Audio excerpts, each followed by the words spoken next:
In the summer of 2019, I purchased this. It's a Pentax K1000 film camera with a 50mm lens. Several of my coworkers at the time had recently gotten into film photography, and the peer pressure was enough to push me over the edge. Several weekends per year, we would drive to some place we were mildly interested in visiting, and then wander around and take pictures. To this day, anytime I travel somewhere new, I bring along my camera and a few rolls of film and look for details, reflections, textures, or shapes. I find that I interact with the environment in a way that makes me feel more connected to the place. With a camera in hand, I pay attention to my surroundings in a way that I normally don't. Since this is a film camera, I can't see the pictures right away. I have 36 shots per roll of film. Take one picture, do your best, hope it's good, and move on. Some images turn out great.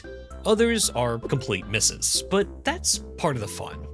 Photography is something that I enjoy doing, but don't take especially seriously. I like the process of taking pictures, so I continue to take them. With that in mind, Pokémon Snap seems like a game that would be right up my alley, and it is. It's one of those N64 classics that's unlike anything else. It's an on-rails photography game in which your character takes pictures of wild Pokémon. The player picks their favorite shots and presents them to Professor Oak, who grades each image and keeps the best ones. I didn't play this game until relatively recently, and while I do enjoy it, it ended up sending me into an existential crisis. Pokémon Snap, unintentionally, is a prophetic game. It ends up feeling like a piece of speculative science fiction, one that is eerily similar to our present moment.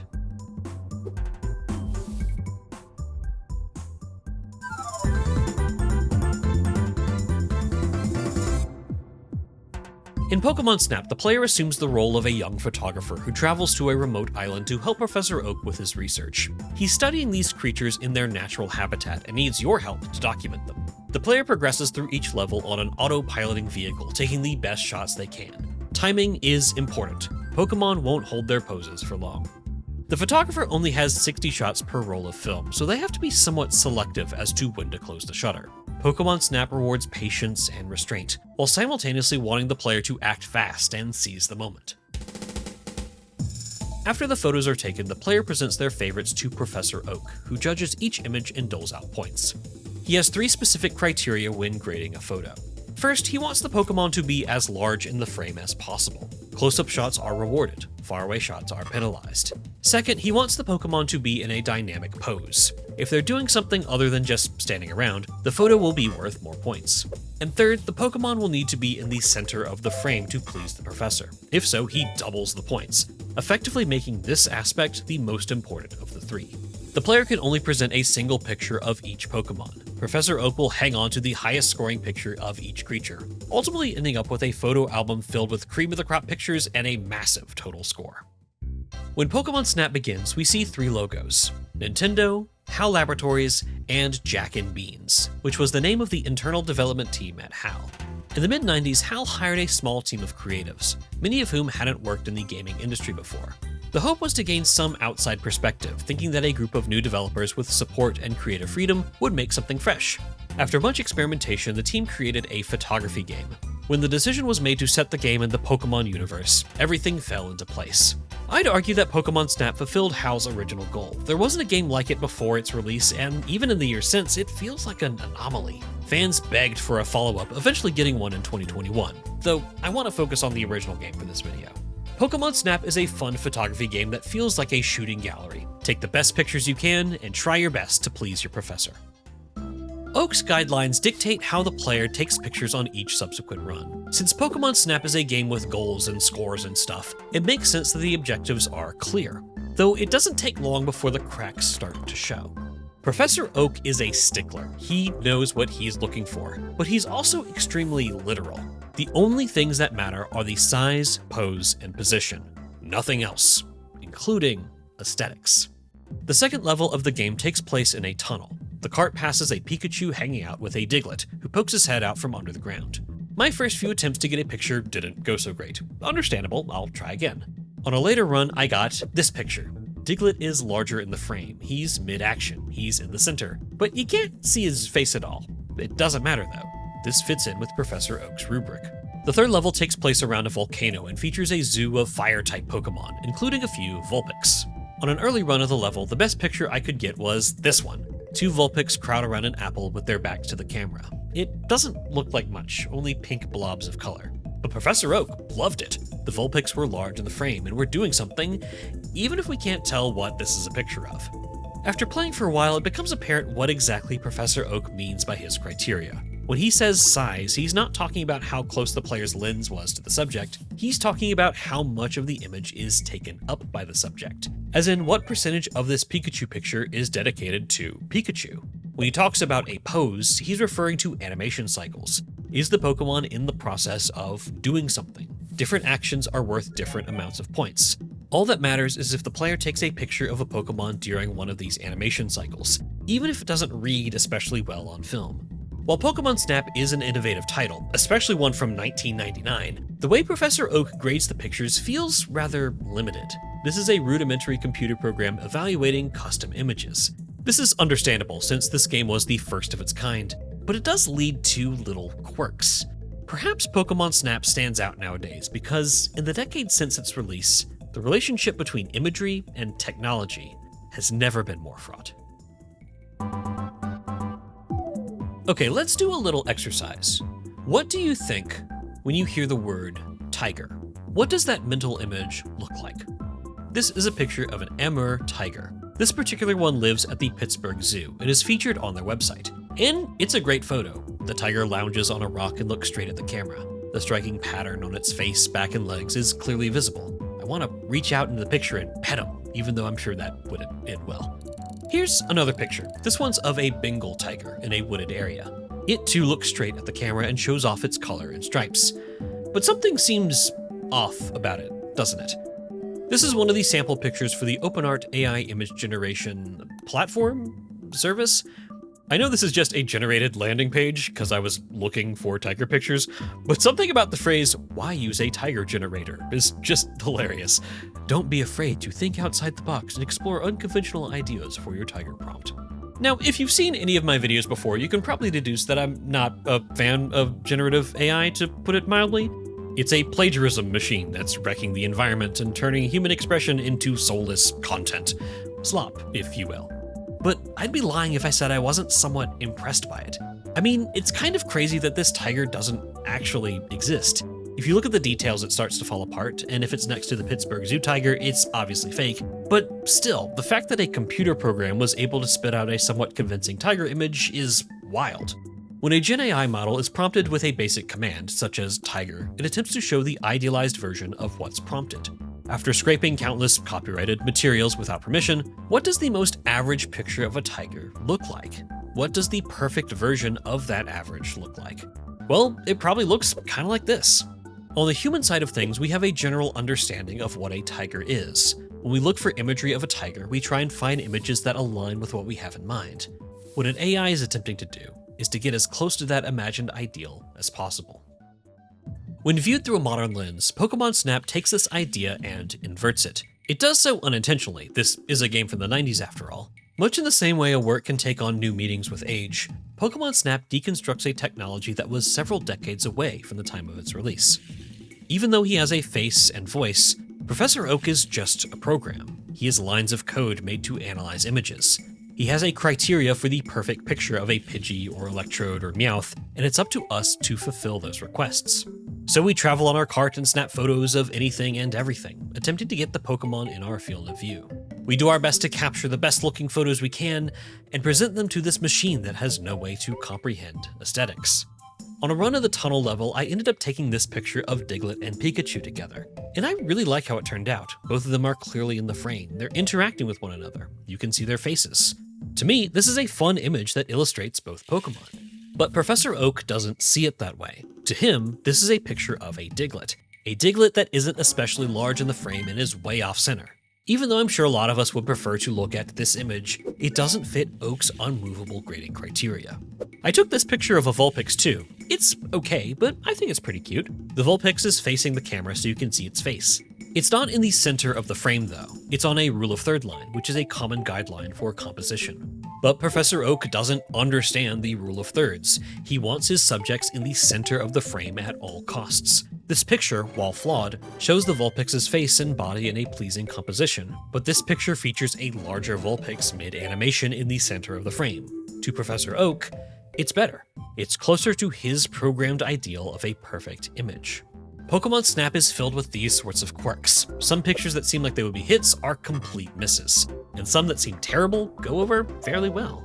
Personally, I think this picture of an Electrode grinning at the camera taking up the whole frame is pretty nice, but Professor Oak likes it better when they're mid-explosion. He's kind of a sadist like that. Even though this image just looks like a white circle, it's the one that he prefers. At a certain point in a playthrough of Pokémon Snap, the player realizes that they have to shut off the part of their brain that likes aesthetics. Of course, the secret legendary shots are going to look good no matter what, but for those kind of mid shots, it's better for the player not to think about how the picture looks at all. All that matters are those 3 literal grading criteria. This isn't a game about art, creativity, or even really photographic documentation. It is a game about appeasing a computer. Professor Oak will not mince words when criticizing a photo, even if it looks good to us. In May of 2025, Samuel Goldberg and H. Tai Lam published a study looking at the effects of generative AI regarding the buying and selling of stock images. The platform they analyzed didn't allow AI images until late 2022, which allowed them to look at a before and an after. How did the marketplace change with this new influx of Gen AI pictures? When the platform in question made that policy change, the amount of available images skyrocketed. The platform saw 78% more images uploaded per month, and 88% more image producers. Sales on the platform increased 39% as well.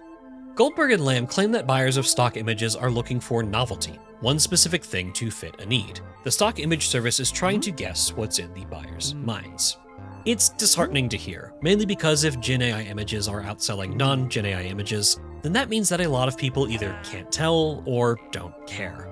The study shows 4 examples of images that come up when searching road rage, and while images 3 and 4 are obviously AI, so is image 2.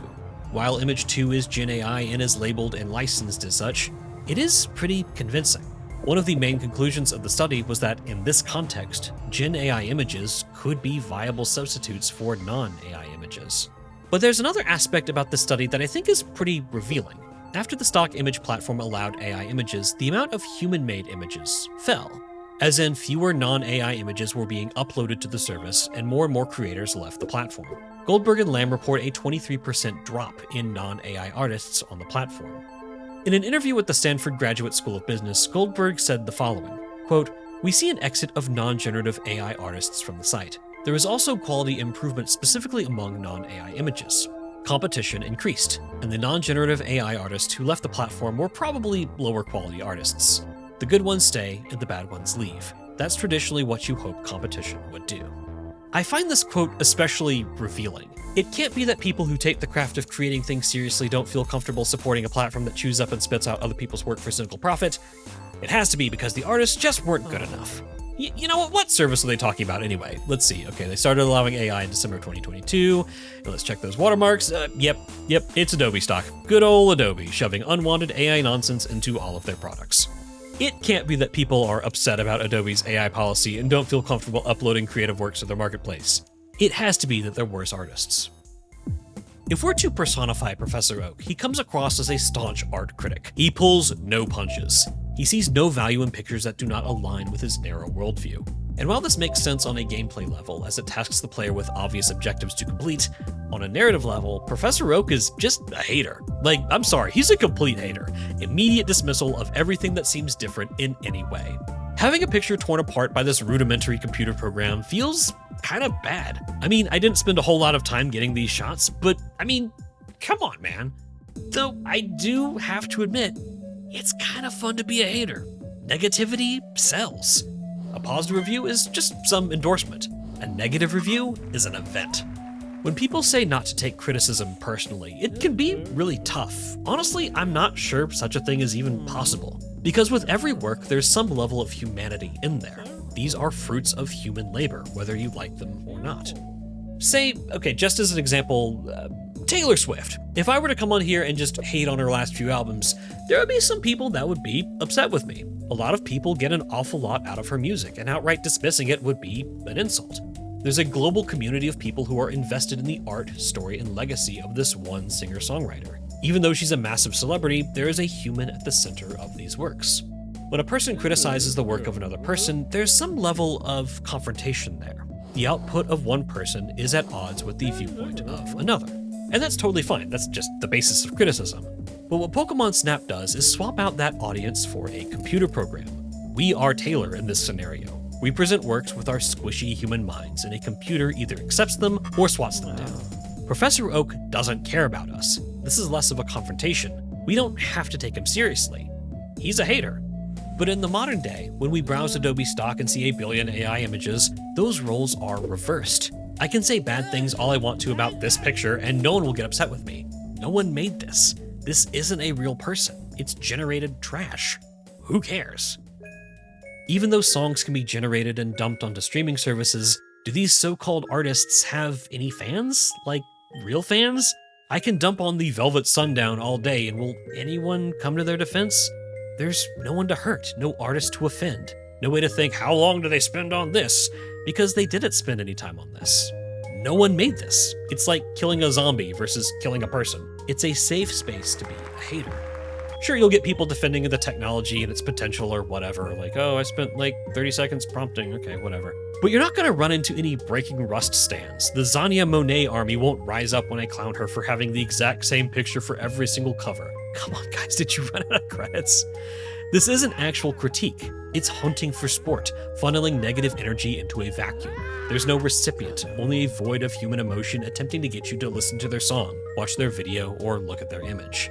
So while there's no possible way for the team at HAL Laboratories to have predicted this horrible sea of plagiarized muck, it paints one of the most accurate pictures of our modern relationship between humans and machines. It is unintentionally dystopian sci-fi. It is more cyberpunk than cyberpunk. For as dire as this predicament is, I do find it encouraging that there is such a backlash when people get caught using AI. Like, people actually do care when Call of Duty steals from Studio Ghibli. You know, the studio with all those pro-war messages. People do care when an AI placeholder makes it into a shipped build of a game, or when AI makes a deceased celebrity say things they never actually said. Larian Studios unveiled their new project and immediately had to go into damage control when their CEO mentioned AI in an interview. I think it's great that people do care. Is it enough to right the ship? Maybe, I hope so. I mean, I use a couple stock image sites, mainly Unsplash, Pexels, and Vecteezy. And while Unsplash and Pexels don't allow AI, I only recently noticed this filter on Vecteezy's site. There's a non-zero chance that an AI asset has ended up in one of my videos, and that kind of freaks me out. I don't use Adobe stock, but I do use Premiere, After Effects, and Photoshop to make these videos. Am I contributing to the problem, even if I don't use these so-called features? I write a lot of my scripts in Google Docs. When I was working on the last video, I kept getting pop-ups asking me if I'd like Gemini to finish the script for me. I actually enjoy the process of making these videos. I like thinking about games critically and trying to compose my thoughts in a way that makes sense. I like editing the video and making the animations. Sometimes I collaborate with an artist with a different skill set, and it's really cool to see how it all comes together. That process is thrilling. I don't want that to be automated. And it's weird that I now have to double and triple check that every asset is free of the filth. It's weird that I have to backspace the word delve. It's weird that I have to wrestle with the moral ramifications of using the software that I've always used. This cloud of shortcuts, this mantra of quantity over quality, looms over the entire creative process now. These so-called tools are trying to help me reach that perfect idea, the collective average of what came before. A few years ago, I went with some family members to a zoo and I brought my camera. I must have been off this day because a lot of these pictures turned out terrible, including these two. These are pictures of a Malayan tiger. They're overexposed. The tiger isn't posing all that well. These just aren't all that great and are two of the worst photos I've ever taken. When I got these pictures developed, I was disappointed. I mean, I wasn't expecting these pictures to be winners, but I wasn't expecting them to be this bad. But the photo immediately after these two is this one. It's a string of colorful flags hanging from a fence right outside the tiger exhibit. When I look back at the pictures from that day, this is by far my favorite one, with the bold colors and the light hitting them in just the right way. And this is not a picture I had planned on taking. This picture exists because I was in the right place at the right time, looking for interesting shapes and patterns to capture. This picture exists because I like the process of taking pictures. In experimenting, in keeping an open mind, we're able to share how we see the world. And that's why Samuel Goldberg's comments just confuse me. He approaches the images on Adobe stock solely as products, And sure, I suppose they are for sale, but by browsing the non-AI images, some of these things are beautiful. These images have to serve a purpose, and that purpose is to bring variety to consumers. They're not art, they're content.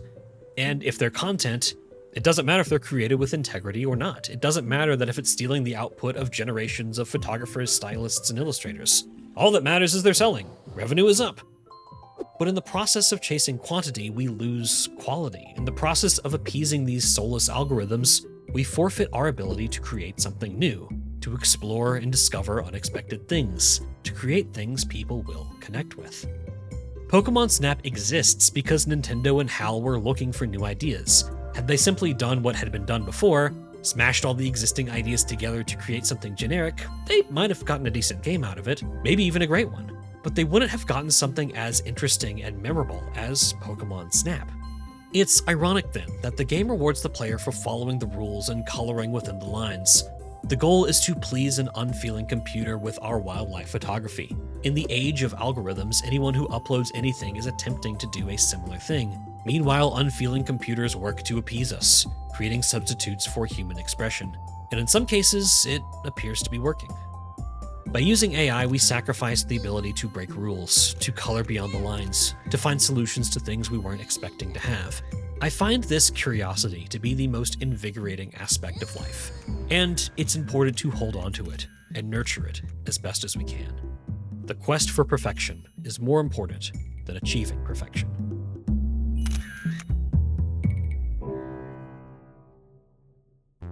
Question: can a vegetarian eat plant Pokemon? Over on the Imadot Patreon, I look at a game that wrestles with questions just like that: bug snacks. Supporting the channel gets you access to a bunch of videos just like that one, as well as an ongoing series about games from 2007, behind-the-scenes goodies, and new episodes that are early and ad-free. Patreon.com/Imadot. Thank you so much for your support.